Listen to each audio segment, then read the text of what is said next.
শেখ হাসিনা পালিয়ে যাক এটা বাংলাদেশের 18 কোটি মানুষ কখনো চায়নি।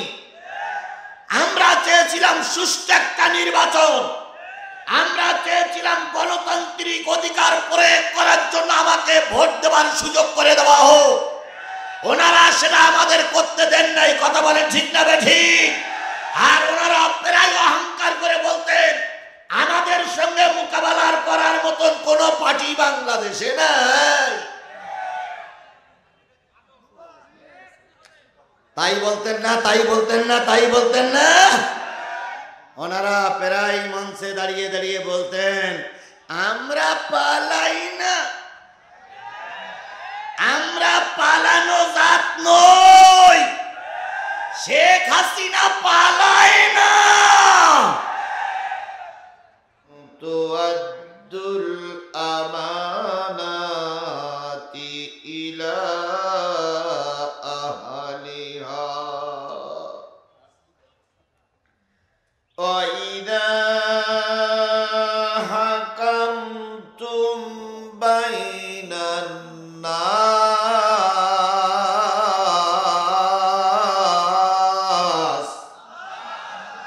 আন তাহকুমু বিল আদল ইন্নাল্লাহা নি'মা ইয়া'iযুকুম বিহি ইন্নাল্লাহা কানা সামিআন বাসীরা।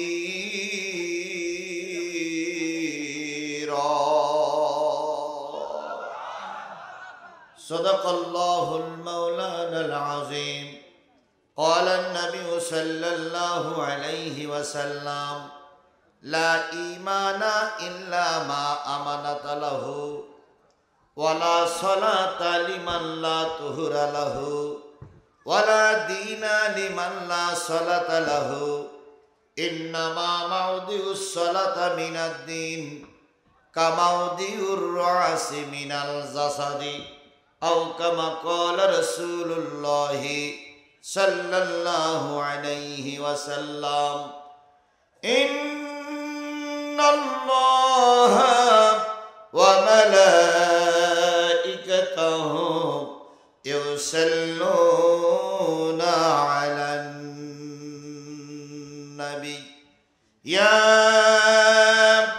أيها الذين آمنوا صلوا عليه وسلموا تسليما اللهم صل على محمد وعلى آل محمد كما صليت على إبراهيم وعلى آل إبراهيم إنك حميد مجيد اللهم بارك على محمد وعلى آل محمد كما باركت على إبراهيم وعلى آل إبراهيم إنك حميد مجيد لا إله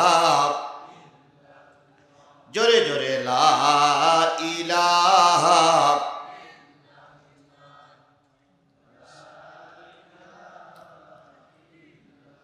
لا إله لا إله إلا الله محمد এই কালিমার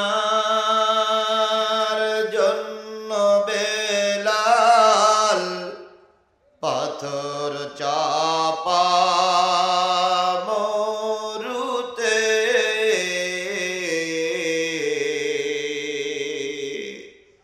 পেরান চলে যায় তবু মুখে লা ইলাহা ইল্লাল্লাহ লা ইলাহা জোরে লা ইলাহা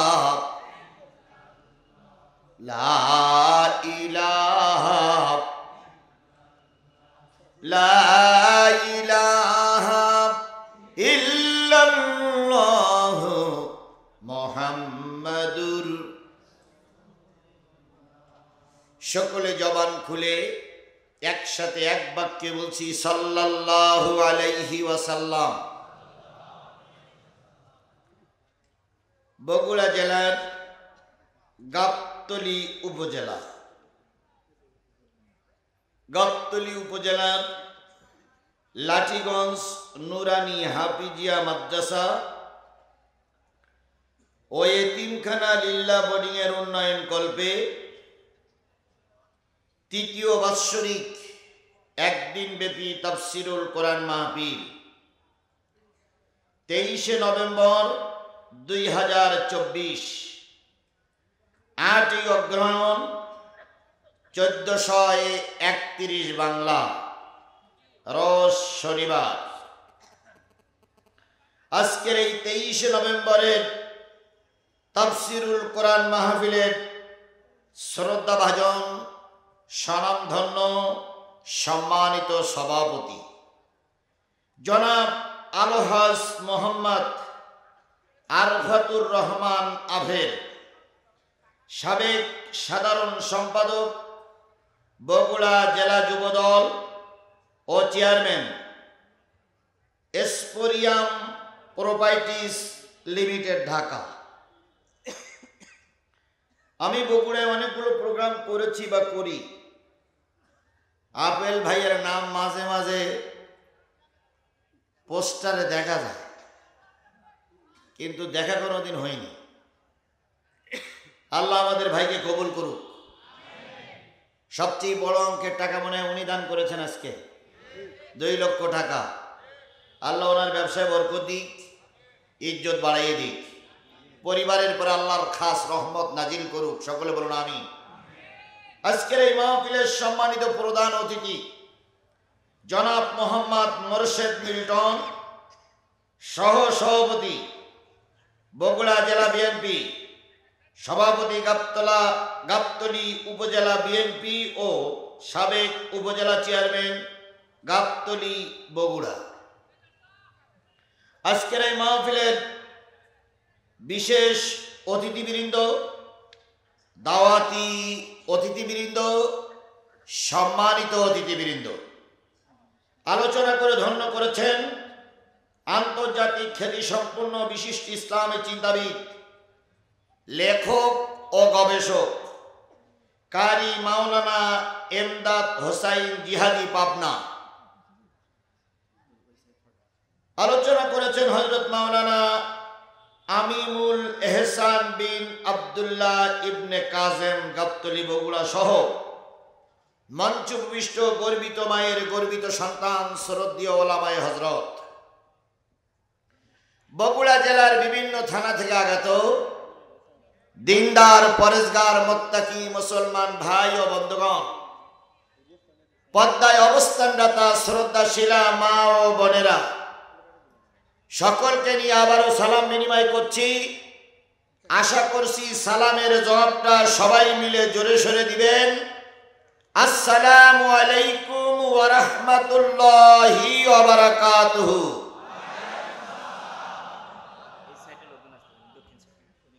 শুকরিয়া আদায় করছি সেই মালিকের, যে মালিক স্বাধীন সার্বভৌম একটা মুসলিম দেশে স্বাধীনভাবে আল্লাহর কোরআন বলার মতন পরিবেশ তৈরি হয়েছে।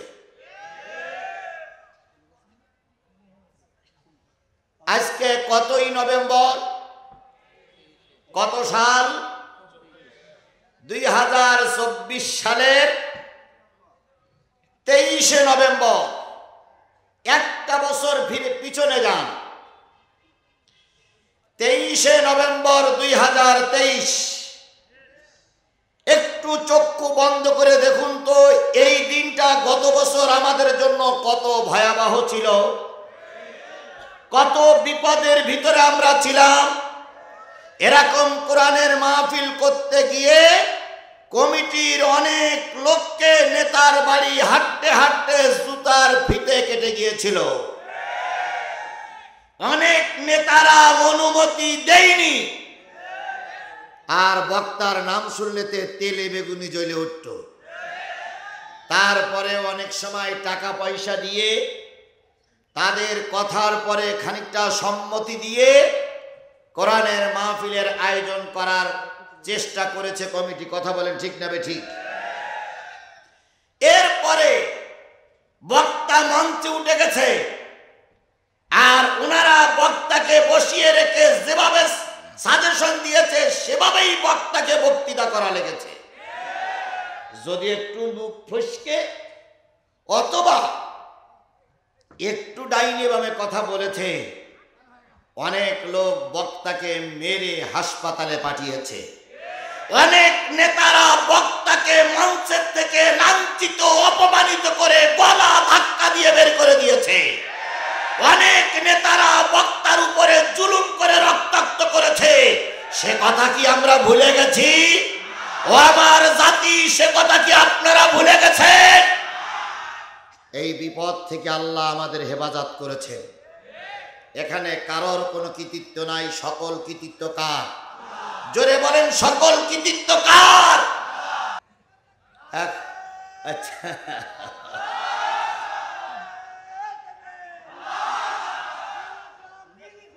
হয়েছে, মাশাআল্লাহ।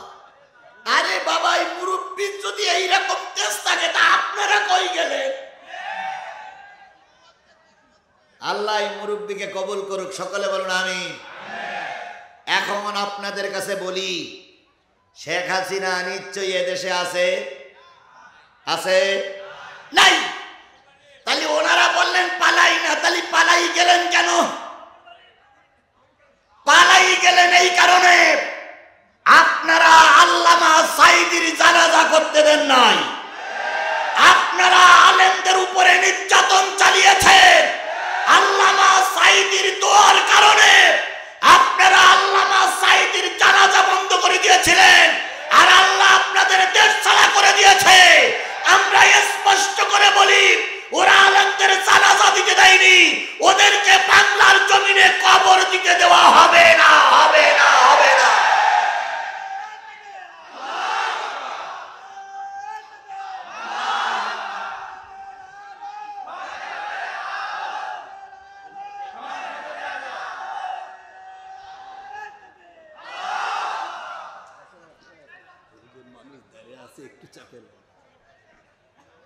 তিনবারের প্রধানমন্ত্রী ম্যাডাম খালেদা জিয়া, কথা বলেন ঠিক না ঠিক? তাকে দীর্ঘদিন এই জালেমের বাচ্চারা, এই ফ্রাউনের বাচ্চারা জেলের ভিতরে আটকে রেখেছিল। অনেক নেতা কর্মীর নামে মিথ্যা মামলা হয়েছে। এখন তারাই সব ময়দানে, আর যারা ময়দানে বাকবাকুম করি বেড়াইতো তারা সব ময়দান ছেড়ে দিয়েছে। কোথায় আওয়ামী লীগ, কোথায় কাদের কাকা, কোথায় গেল ওই জালিমের গরম গরম কথা? কোথায় আওয়ামী লীগ, কোথায় কাদের কাকা, কোথায় গেল ওই জালিমের গরম গরম কথা? খেলা হবে, খেলা হবে, বেড়াই বলতেন না খেলা হবে, খেলা হবে। আসুন, আমরা এখন ময়দানে আসুন। আমাদের মাহফিল বন্ধ করেছিলেন, আপনারা আসুন আজকে খেলা করতে। দেখে আপনি কোন মায়ের দুধ খেয়েছেন আর আমি কোন মায়ের দুধ খেয়েছি। সেদিনও আপনারা বন্ধ করতে পারতেন না যদি পুলিশ আপনাদের পক্ষে না থাকতো।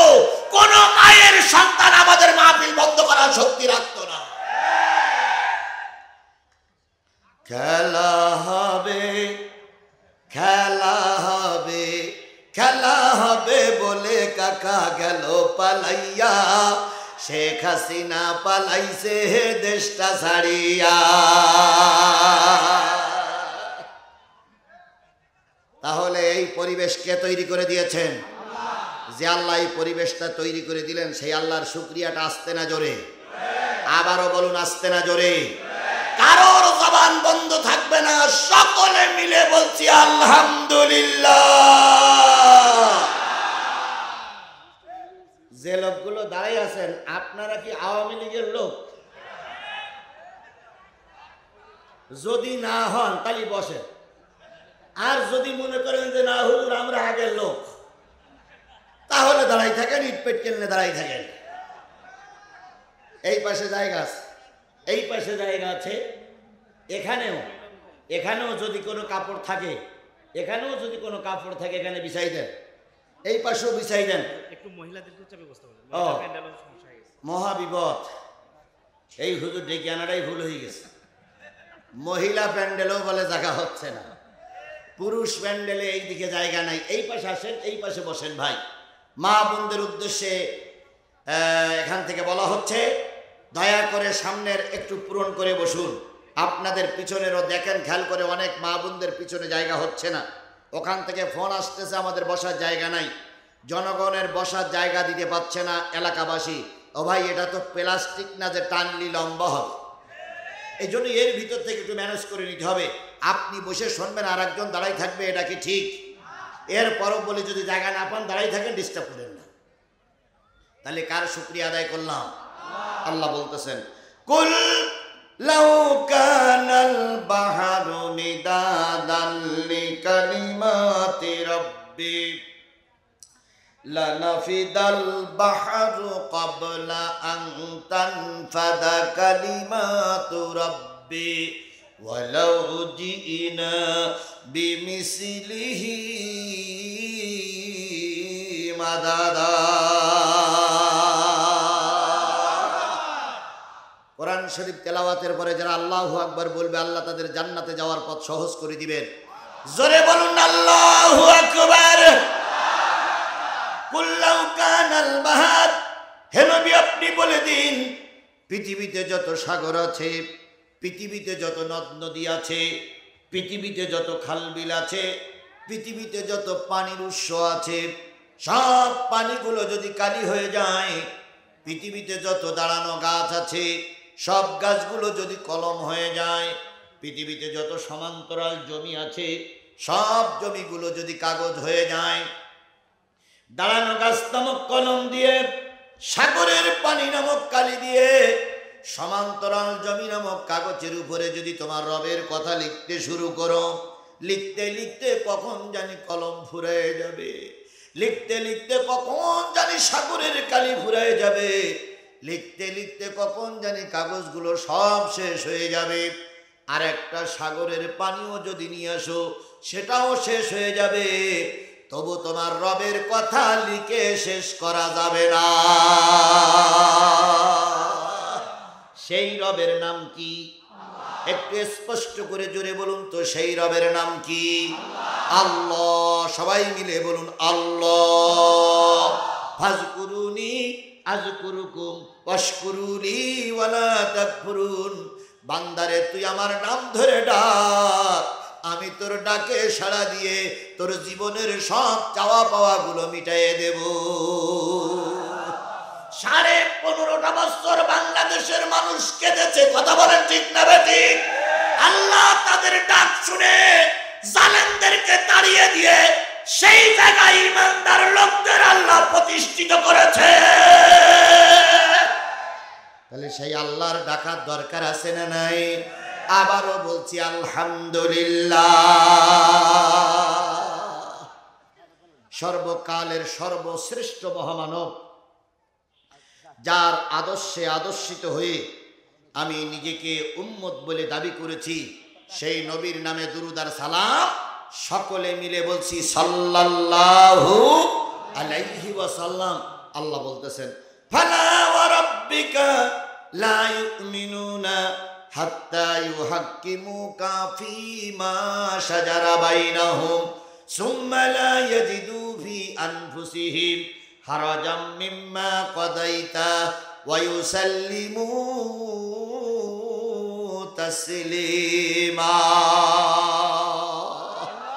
কথাকার আল্লাহ বললেন, নবী শোনো, জাতিকে বলে দাও ততক্ষণ পর্যন্ত কোনো মুসলমান প্রকৃত মুমিন হতে পারবে না যতক্ষণ পর্যন্ত তোমার বিচার, তোমার বিধান, তোমার রায়, তোমার ফতোয়া, তোমার মাসলা সন্তুষ্ট চিত্তে মেনে নিতে না পারবে ততক্ষণ আর যাই হোক মুমিন হতে পারবে না। আল্লাহর কথাটা সত্য না মিথ্যা? ও আমার জাতি, স্পষ্ট করে বলুন, আল্লাহর কথাটা সত্য না মিথ্যা? যত মিথ্যা কথা বলেছে সব শেখ হাসিনা রহমাতুল্লাহ আলাইহি।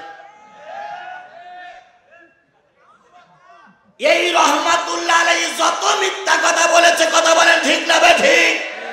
ওরা কিন্তু বলেছিল শেখ হাসিনা একটা পীর পরিবারের লোক, এই জন্য ওনার নামের শেষে রহমাতুল্লাহ আলাইহি বলা লাগবে। তারপরে শেখ হাসিনার ব্যাপারে রহমাতুল্লাহ আলাইহি, আর ওনারা বলেছিলেন ওই মুজিবারের ব্যাপারে রাদিয়াল্লাহু তাআলা আনহু বলা ভালো। কত বড় কলঙ্কিত জাতি!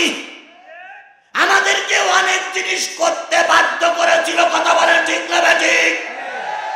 ওনারা প্রায় মঞ্চে দাঁড়িয়ে বলতেন আমরা কি নামাজি না, আমরা কি মুসলমান না?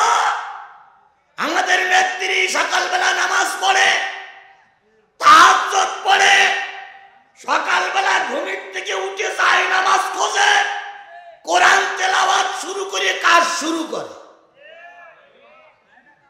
আমরা তো শেখ হাসিনার ওই জায়গা পর্যন্ত জাতি পারতাম না ভাই, এই জন্য এখানে বসে বসে বিশ্বাস করতাম মনে হয় কথাটা হলেও হতে পারে। এবার যখন গণভবন জনগণ দখল করলো, দখল করার আগ পর্যন্ত বুঝেছিলাম উনি নামাজি, উনি কোরআন তেলাওয়াত করে। জনগণ যখন গণভবন দখল করলো, গণভবন দখল করে সব জিনিস পাওয়া গেল, যায় নামাজ আর কোরআন শরীফ পাওয়া গেল না রে। বাহ বাহ বাহ বাহ, কথা ঠিক না বে ঠিক? আল্লাহু আকবার।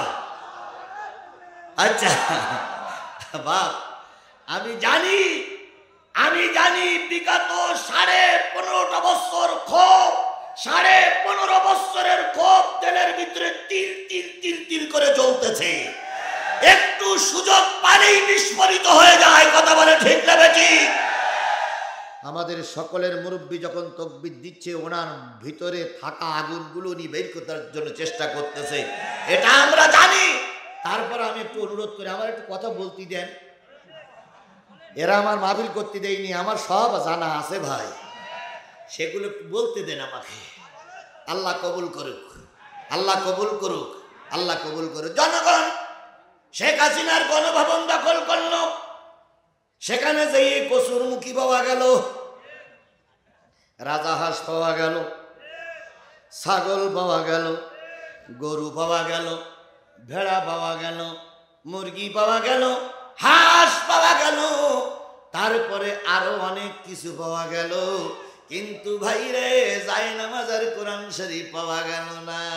এবার ফোন করা হলো নেতার কাছে, যায় নামাজ আর কোরআন শরীফ গেল কই? নেতা তখন বলল আমার নেত্রী এমন আল্লাহওয়ালা, যাওয়ার সময় যায় নামাজ আর কোরআন শরীফ কা বগলে করে নিয়ে চলে গেছে।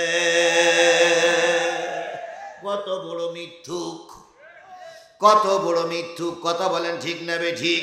তাহলে এরা কথায় কথায় মিথ্যা কথা বলতো। আল্লাহর কোরআনে ওরকম কোনো মিথ্যা কথা কি আছে? রাসূলের ভাষায় কোনো মিথ্যা কথা আছে?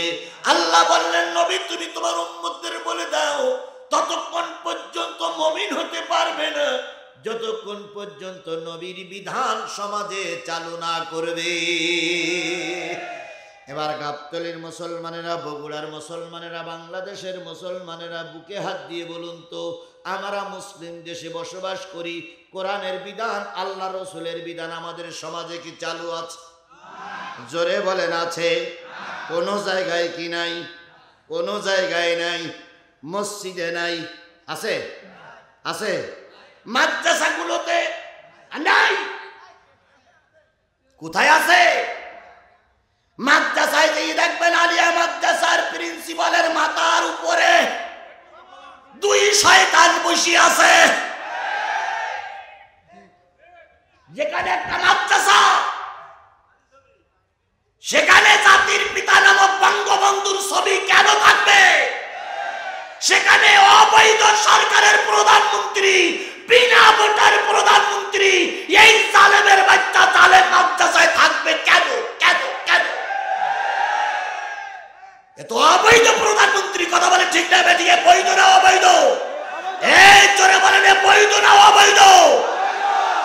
কি দিনের ভোটে নির্বাচিত না রাতের ভোটে নির্বাচিত? এ রাতের ভোটে নির্বাচিত না দিনের ভোটে নির্বাচিত? এ কলঙ্কিত মায়ের কলঙ্কিত সন্তান, এর কোনো অধিকার নেই মাদ্রাসায় হুজুরদের মাথার পরে থাকা। তারপরও আমাদের মাথার পরে ওদেরকে দেখেছি। কথা বলেন ঠিক না ঠিক? মসজিদগুলোয় ওরা ঢুকতে পারেনি ঠিকই, কিন্তু অনেক সময় মসজিদে ওদের জন্মদিন মৃত্যুদিন পালন করার জন্য আমাদের দেশের কিছু দালাল হুজুর ওদের ছবি ব্যানার টানিয়ে তারপরে সেখানে ওদের জন্মদিন পালন করেছে। কথা বলেন ঠিক না ঠিক? খালি সব জায়গায় ওরাই ছিল। তাহলে মসজিদগুলো কোরআনের আইন দিয়ে কথা বলা যেত না, কোরআনের মাহফিলে কোরআন দিয়ে কথা বলা যেত না, মাদ্রাসায় কোরআন দিয়ে কথা বলা যেত না। তাহলে কোরআনের বিধান আমাদের সমাজে চালু না করা পর্যন্ত কি হওয়া যাবে না? এই আয়াতটা যখন নাজিল হলো, আল্লাহর নবী যখন হিজরত করে মদিনায় চলে গেছেন। কোথায়? মদিনায় যখন চলে গেছেন, তখন মদিনায় রসুলের সঙ্গে কিছু আনসার সাহাবীরা গিয়েছিল। সকলের নিয়ত একরকম ছিল না। কেউ গিয়েছিল নারীর লোভে, কেউ নিয়েছিল গাড়ির লোভে, কেউ গিয়েছিল বাড়ির লোভে, কেউ গিয়েছিল সম্পদের লোভে। আজকেও আছে না নাই? বিএনপি আর জামাত যখন গোটা দেশে মাথা উঁচু করে দাঁড়িয়েছে, কিছু আওয়ামী লীগের লোকেরা এই দলে যোগ দিয়ে বলতেছে, আমরা তো তোমাদের সঙ্গেই ছিলাম। আছে না আছে না আছে না? আর আমাদের কিছু টুপিওয়ালারা আছে যারা আল্লামা সাঈদীর রায়ের পরে বগুড়ায় আনন্দ মিছিল করেছিল, তারাই আজকে আমাদের সঙ্গে মিল দিয়ে বলতেছে আমরা সাঈদী ভক্ত। এতদিন তুমি ছিলে কোথায়? ওদের কার্যকলাপ দেখলে মনে হয় ওরাই রাজমিস্ত্রি আর আমরা সব জোগাড়িয়ে।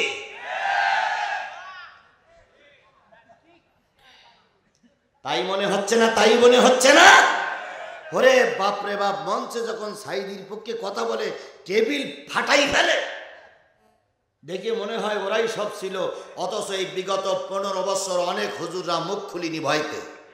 কথা বলেন কথা বলেন। আমার ভাইরা, কিছু লোক নবীর সঙ্গে হিজরত করলো নারীর লোভে, জমির লোভে, গাড়ির লোভে, বাড়ির লোভে। তার ভিতরে একজন লোক হিজরত করেছিলেন। এই লোকটা গিয়েছিলেন রসুলের কাছ থেকে কিছু ফায়দা লোটার জন্য। তার মাথায় টুপি ছিল, গায়ে পাঞ্জাবি ছিল, মুখি দাড়ি ছিল।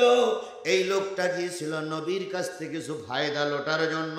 উনি এবার নবীর কাছ থেকে কিছু ফায়দা লোটার জন্য যখন গেল, যখন মদিনার লোকেরা বাড়ি ছেড়ে দিল, জায়গা জমি ছেড়ে দিল, তখন আল্লাহ রসুল সবার মাঝে ভাগ করে দিলেন। যেই লোকটা সম্পদের লোভে গিয়েছিল, সেই লোকটা 1 খণ্ড জমি পাইলেন। সুবহানাল্লাহ। এই জমিটা ছিল ছোট, খুব বেশি বড় না। রাস্তায় বেরোতে গেলে জায়গাটা একটু শর্ট। ওই লোকটা চিন্তা করলো, পাশে আছে এক ইহুদির জায়গা, আমার নবী ক্ষমতায় যদি ইহুদির জায়গাটা রাতারাতি দখল করে নিতে পারি, তাহলে আমার বাহির হওয়া জায়গাটা অনেক বড় হয়ে যাবে। তাই রাতারাতি পরের জায়গা দখল করা, এটা কি ইসলামের কাজ না শয়তানের কাজ? আরো জোরে বলেন, ইসলামের কাজ না শয়তানের কাজ? আমাদের লজ্জা হয়, লজ্জায় মাথাটা ছোট হয়ে যায়। আমি একজন চোখালা ব্যক্তি, মঞ্চে বসে আছি, সব চোখালা ব্যক্তি, কিছুই করতে পারিনি। একজন প্রতিবন্ধী অন্ধ মানুষ, মাওলানা হাফেজ আবুল কালাম ভাই, নিজে রিস্ক নিয়ে যে কাজটা করেছেন, আমরা তার কাজের জন্য লজ্জিত, আমরা তার কাজের জন্য একদিকে গর্বিত, আর একদিকে লজ্জা পাই। তিনি চোখ নেই করেছেন, আমরা চোখ দিয়েও কিছু করতে পারলাম না। অথচ আমার সমাজে কিছু চোখলা নিব খারাপিরা ওনার বারে বারে কষ্ট দিয়েই যাচ্ছে। লজ্জা করা উচিত, লজ্জা করা উচিত, লজ্জা করা উচিত। কষ্ট করে কি দরকার ওনাকে এত রিস্ক নেবার? ওনার দুটো চোখ নাই, কালো চশমা পরে আছে, তার মানে চোখ নাই। তিনি একটা প্রতিষ্ঠান চালাচ্ছে, আর আমি এখানে এসে শুনলাম তৎকালীন সরকারের কিছু গুন্ডা বাহিনী ওনার সেই প্রতিষ্ঠান সহ জায়গা নাকি রাতারাতি দখল করে নিয়েছিল। লজ্জা করা উচিত। কোন মা তোমাদের পেটে ধারণ করেছিল? কোন বাবা তোমাদের জন্ম দিয়েছিল? তোমরা লজ্জিত মায়ের কলঙ্কিত সন্তান। ছেলে সরো। এত বড় একটা কাজ যিনি করতে পারলেন, তার পিছনে আমাদের সহযোগিতা করা দরকার ছিল না? আরে বাবা, সহযোগিতা না করি তো জায়গা দখল করে নিস। বাবার পৈতৃক সম্পত্তি পেয়েছ, তার জায়গা দখল করে তিনি এখন মাথা উচ্চ করে অন্ধ মানুষ এই 50,000 লোকের দাওয়াত করে কোরআনের মাহফিল দিয়েছে, আর তোমরা রাতের অন্ধকারে কুকুরের মতো এলাকা ছেড়ে পালায়ে চলে গেছো। এগুলো কার বিচার? এর থেকে শিক্ষা নাও জাতি, এর থেকে শিক্ষা নাও জাতি, এর থেকে শিক্ষা নাও জাতি। যদি তুমিও বেশি বাকবাকুম করো, তোমার নেতাদের যে অবস্থা হয়েছে তোমারও সেই অবস্থা হবে। মা জননী, মা জননী, মা জননী, কত মা জননী জিজ্ঞেস করতে করতে দুই পাশে ফেনা উঠে গেছিল। এখন মা চলে গেছো, তুমি এখানে রয়েছো কেন? তোমার মা চলে গেল, সন্তানের কথা একবারও ভাবলো না যে আমার সন্তানের কি হবে। গাই গরু চলে গেল, বাছুরগুলো বিপদে ফেলেই রেখে গেছে। খালেদা জিয়ার নামে মামলা হয়েছিল, খালেদা জিয়া দীর্ঘদিন জেল কাটলো, বিদেশে চলে যায়নি। কথা বলেন, কথা বলেন, কথা বলেন। জামাত ইসলামের অধিকাংশ নেতাদের ফাঁসি হলো, অগণিত মামলার আসামি কেন্দ্রীয় লিডারদের ফাঁসি হলো, শিবিরের অগণিত নেতাগণা জেল খাটলো। একটা বারের জন্য তারা বিদেশে পালাই যায়নি, আর একবার একটু ধাক্কা দিয়েছে, বিমানে উঠে চলে গেলে। খালি তুমি কোন মায়ের জাত? আপা গেছে দুলা ভাইয়ের বাড়ি, ভাবি গেছে ভাইয়ের বাড়ি, তোমাদের বিপদে ফেলাই রেখে গেছে। একবার চিন্তা করো, তোমরা কোন পেতনির দল করেছো? তোমাদের বিপদে ফেলাই যখন চলে গেল, একবারও চিন্তা করলো না যে আমি এতদিন ওরা রাস্তায় নামাইছিলাম, এখন যদি পালাই যায় তাহলে আমার এই সন্তানদের হবে কি? একটা বারের জন্য চিন্তা করলো না। এ হইল ডাইনি বুড়ি, এ হইল ডাইনি মা। এর সেই ভালোবাসা আমার কাছে আর নেই। কথা বোঝেন, কথা বোঝেন। যদি পাশের থেকে ওঠে জেনে নেবেন ওইটাই আমলিক। খেয়াল করবেন, যেটা উঠবে বসবেন ও আমলিগের লোকটাই চলে গেল। হয় ও আমলিগ, নাই ওর বাপ আমলিগ, নাই ওর দাদা আমলিগ, নাই ওর 14 গোষ্ঠী আমলিগ, নাই ওর শ্বশুর আমলিগ। নতুবা কোরআনের মাহফিল থেকে ওঠে কেন? যেটা উঠবে ওটা আমলিগের দালাল নয়, শয়তানের দালাল।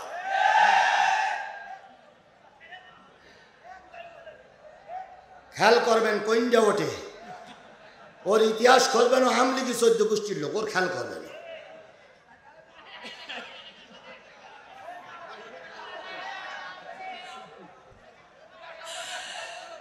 আল্লাহ আল্লাহ দিনের খাতিরে আমাদের কবুল করুক, সকলে বলুন আমিন। মুসলমান জমি পাইলেন অল্প, কার জায়গা দখল করার নিয়ত? ইহুদির জায়গা। রাতারাতি ঘুমির থেকে উঠে ইহুদির জায়গা দখল করে নিয়েছে 4.5 হাত। তো সকালবেলা ইহুদি ঘুমিতে উঠে দেখে যে মুসলমান আমার জায়গা দখল করে নিয়েছে। তো যেই বলতে, ও ভাই, তুমি না মুসলমান, তোমার নেতা না নবী মোহাম্মদ, তোমার আল্লাহ আর আমার আল্লাহ তো এক, তুমি না কালেমাওয়ালাতে জমি দখল করলি কেন? তখন এই মুসলমানরা জমির লোভে মক্কা থেকে হিজরত করে মদিনায় গেছে। সে কলার নাড়াতে বলতেছে, আমারে সেন, আমার নেতা এখন ক্ষমতায়, বেশি কথা বললি জিভ কেটে ফেলবো। আচ্ছা বলুন তো, এরকম কথা বলার মতন পুঁটি মাছ মার্কা নেতা ছাগলের 3 নম্বর বাচ্চা আমাদের সমাজে ছিল না? ছিল না? জোরে বলেন, ছিল কি ছিল না? ছাগলের 3 নম্বর বাচ্চা বোঝেন আপনারা? ছাগলের সাধারণত বাচ্চা হয় কয়টা? 2টা।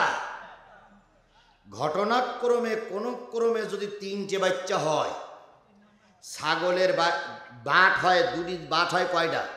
2টা। ছাগল যখন মাঠের থেকে বাড়ি আসে তখন ওই দেখবেন 2 বাচ্চা যেয়ে 2 বার ধরে। আর যদি 3টে বাচ্চা হয় তাহলে এক বাচ্চা যে এদিক ঠুস মারে ওদিক ঠুস মারে, এদিক ঠুস মারে ওদিক ঠুস মারে, কোনো জায়গায় পথ পায় না। আমাদের সমাজে কিছু ছাগলের 3 নম্বর বাচ্চা ছিল। এরা আওয়ামী লীগও নয়, বিএনপিও নয়, এরা জামাত ইসলামে নয়, জাতীয় পার্টি নয়, এরা দল পরিবর্তন করা ছাগলের 3 নম্বর বাচ্চা। এরাই যুগে যুগেই জাতিরে কষ্ট দিয়েছে, এখনো কষ্ট দিয়েই যাচ্ছে। আল্লাহ রাব্বুল আলামিনের নবী ভাগ করে দিলেন, পছন্দ হলো না, ইহুদির জায়গা দখল করে নিলেন। ইহুদি যখন বলল ভাই তুমি না মুসলমান, কত গর্জে উঠল আমার নেতা ক্ষমতায়, আমরা এখন সরকারে বাগুন বাগুন করবি না। লোকটি চিন্তা করলো হায় আফসোস, মুসলমান তো এমন হতে পারে না, আমি নবীর কাছে নালিশ করব।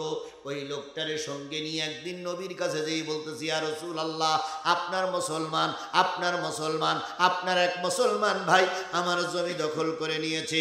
আল্লাহর নবী 2 জনের বক্তব্য শুনে মুসলমান ভাইকে বললেন জমিটা ফিরিয়ে দাও। সুবহানাল্লাহ বলবেন না? সুবহানাল্লাহ জোরে বলা যাবে না? তখন মুসলমান নামক ওই লোকটা বলতেছি ইয়া রাসূলুল্লাহ, আমি বলো মুসলমান, আরো বলো ইহুদি। আল্লাহ নবী তখন বললেন তুমি কি শুনুনি, আল্লাহ আমাকে শুধু মুসলমানের নবী বানায়ে পাঠাইনি, ওয়া মা আরসালনাকা ইল্লা রাহমাতাল লিল আলামিন।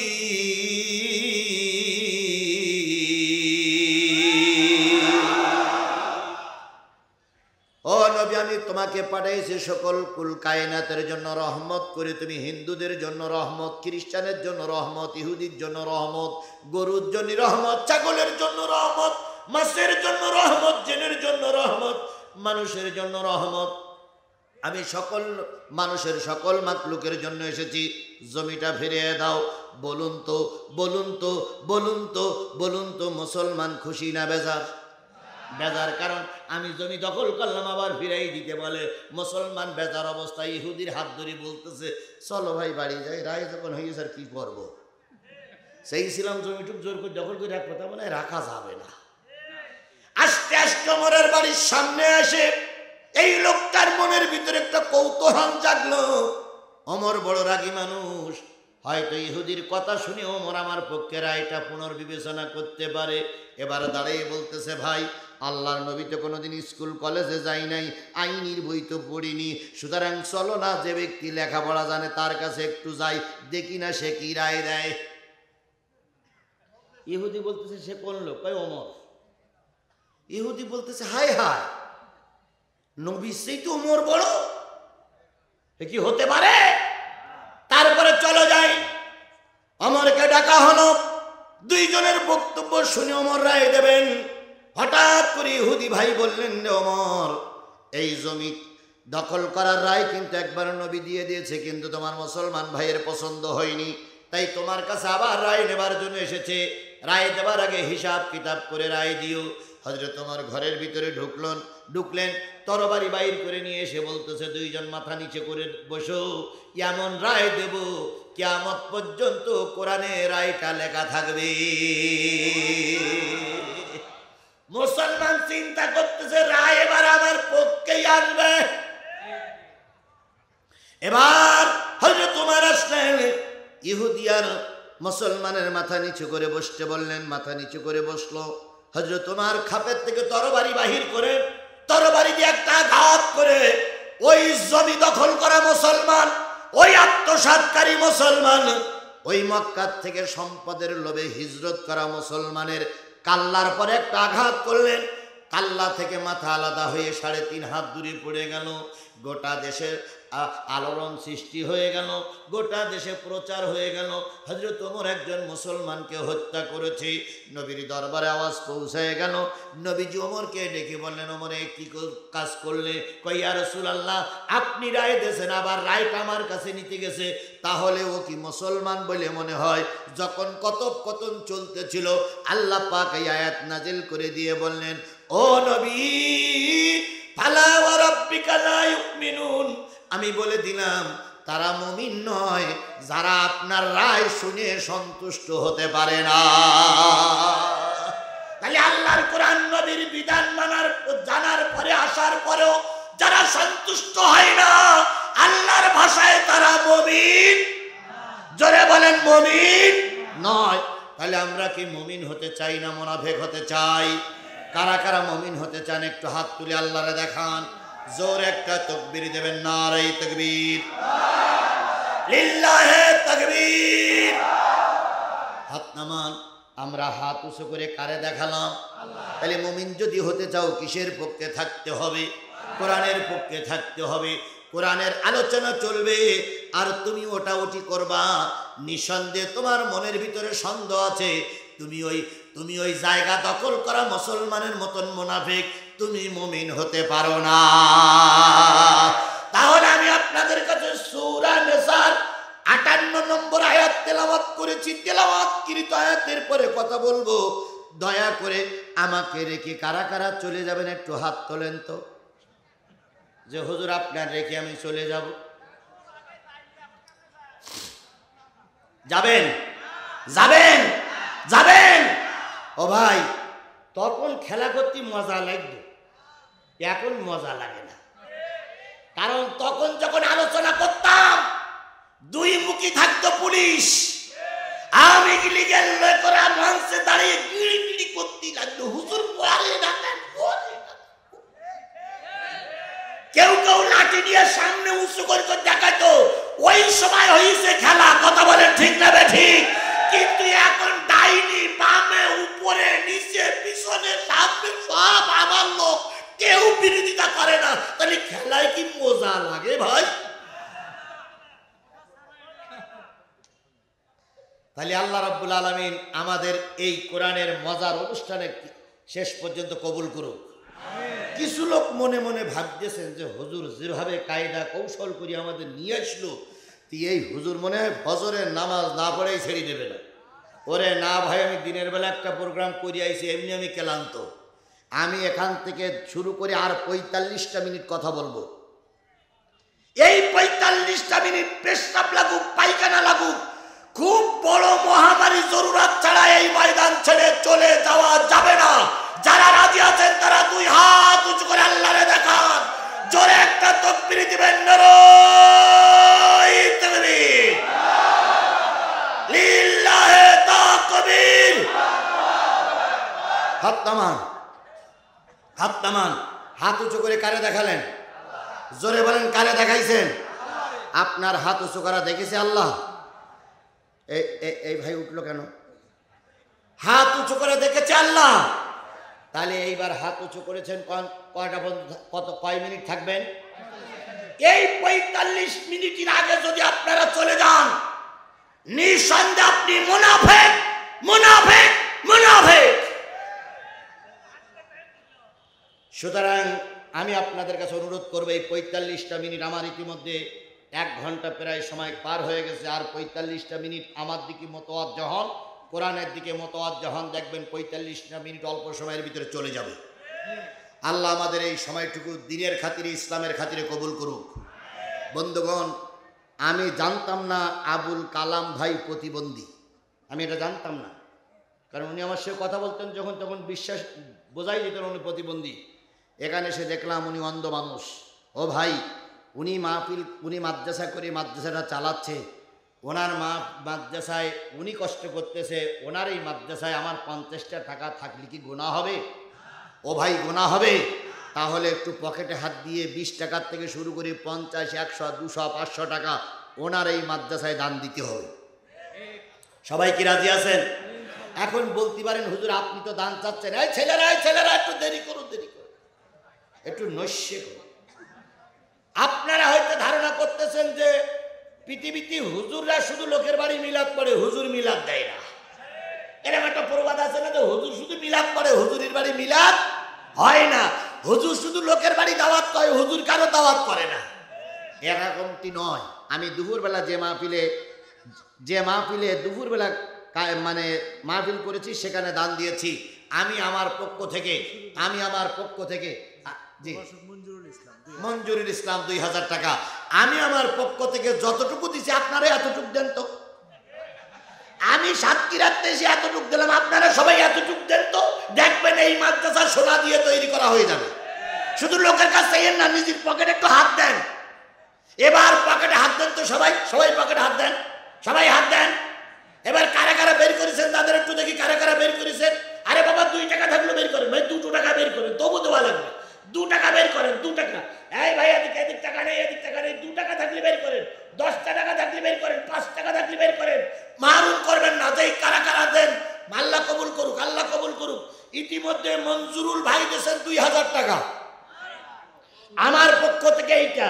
আর একজন দিলেন 1000 টাকা, 1000 টাকা। জোরে বলেন মারহাবা, নারে তাকবীর। মৃত্যু মিজান মন্ডল দিলেন তার স্ত্রী, এর স্ত্রী নগদ 1000 টাকা।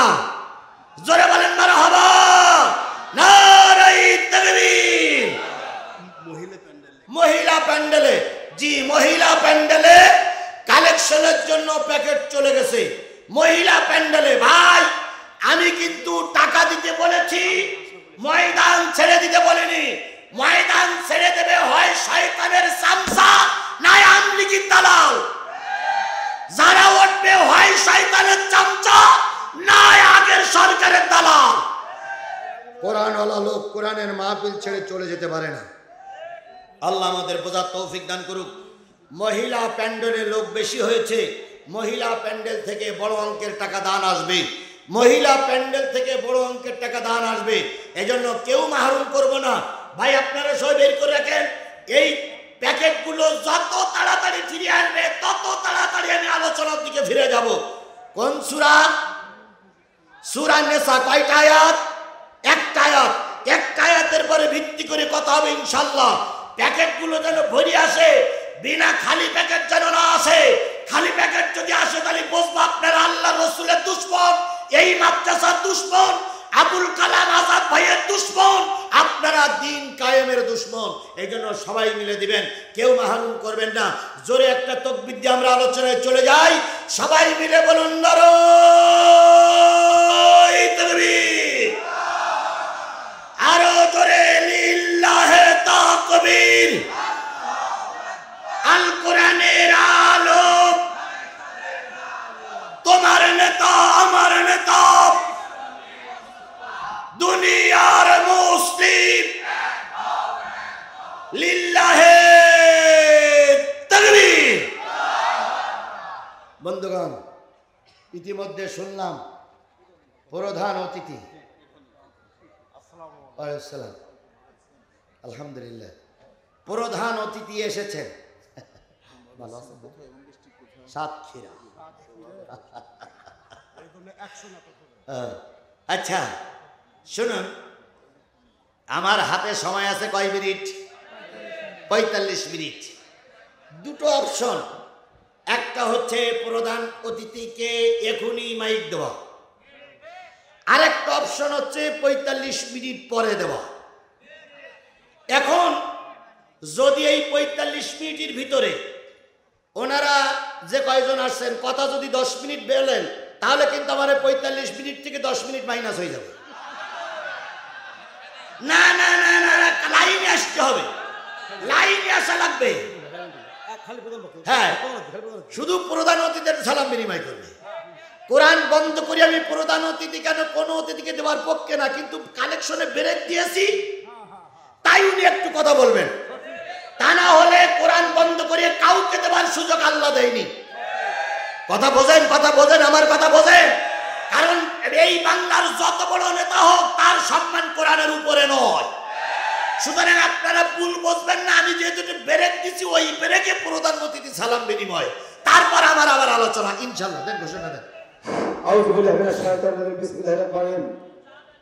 এখন কথা বলবেন আজকের এই কেন ইসলামী জালসা ঘটনাবৃত্তি গাবতলী উপজেলা সাবেক চেয়ারম্যান, সাবেক পৌর চেয়ারম্যান, গাবতলী উপজেলা বিএনপির সভাপতি, নগর জেলা বিএনপির সহসভাপতি, গাবতলী সাধারণ মাঠের দর্শক নেতা 1827 কাণ্ডে জনাব জনতা মুশতাক মিল্টন ভাই, জনাব জনতা মুশতাক মিল্টন ভাই।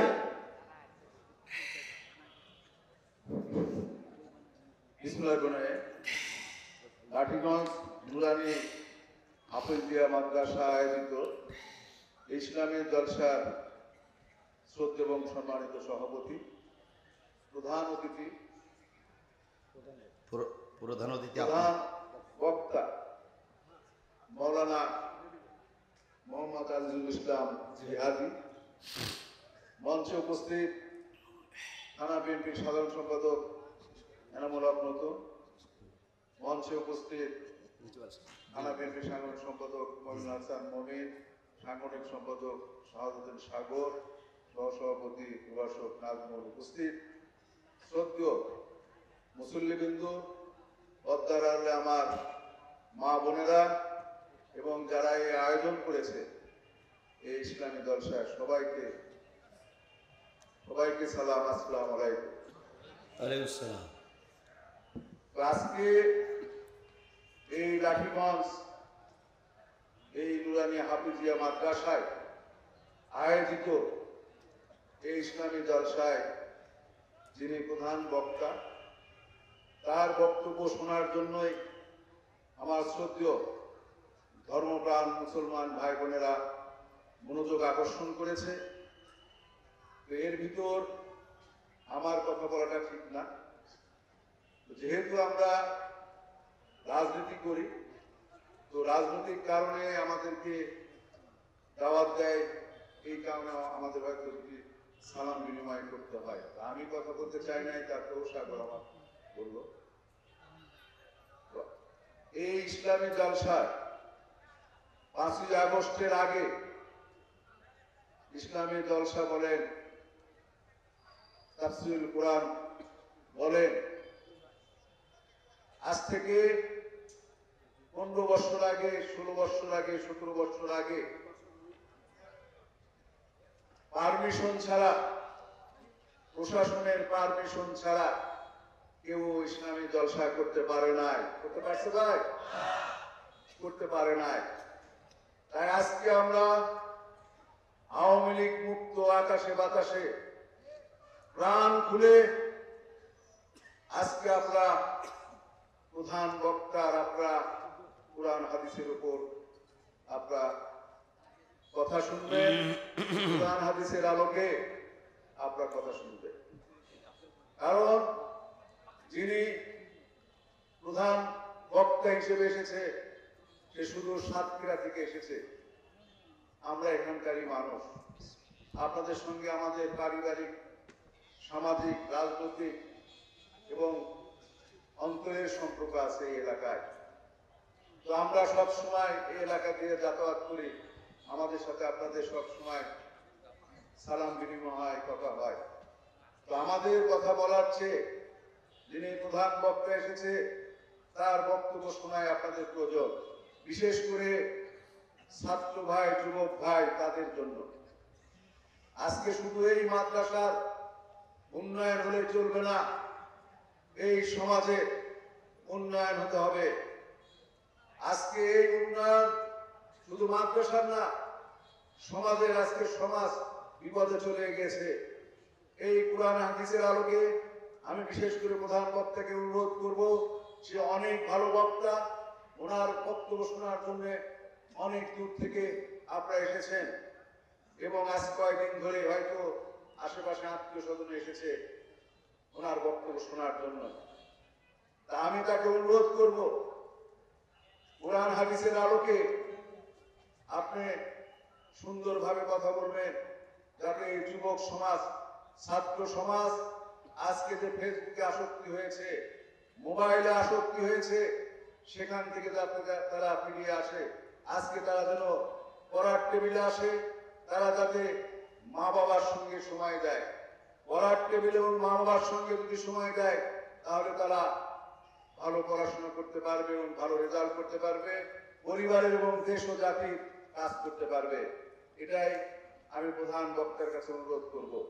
আজকে এই মাদ্রাসার উন্নয়ন করবে, শুধু এই মাদ্রাসার উন্নয়ন হলে হবে না, আমাদের আমাদের মানসতার উন্নয়ন হতে হবে, আমাদের ভ্রাতৃত্ববোধ রাখতে হবে, আমাদের একে অপরের সাথে বন্ডিং সৃষ্টি করতে হবে। তাই আজকে এই মাদ্রাসার উন্নয়ন করবে আমি আমার ব্যক্তিগত পক্ষ থেকে আমি 20,000 টাকা ইনশাল্লাহ সহায়তা করছি। পাশাপাশি এই মাদ্রাসায় আমরা অনেক এসেছি, এই এলাকায় অনেক এসেছি, এই স্কুল কলেজ বলেন অনেকভাবে আমরা সহায়তা করেছি। ইনশাল্লাহ আগামীতেও সহায়তা থাকবে এই আশা রেখে আমি আমার সংক্ষিপ্ত কথা শেষ করছি। সবাইকে ধন্যবাদ। আসসালামু আলাইকুম। ওয়ালাইকুম সালাম। আল্লাহ আমাদের অতিথি প্রধান অতিথির দানকে কবুল করুক। সকলে জোরে বলুন আমিন। সুবহানাল্লাহ আলহামদুলিল্লাহ লা ইলাহা, জোরে জোরে সুবহানাল্লাহ আলহামদুলিল্লাহ লা ইলাহা লা ইলাহা ইল্লাল্লাহ মুহাম্মাদুর রাসূলুল্লাহ সাল্লাল্লাহু আলাইহি ওয়াসাল্লাম। বন্ধুগণ,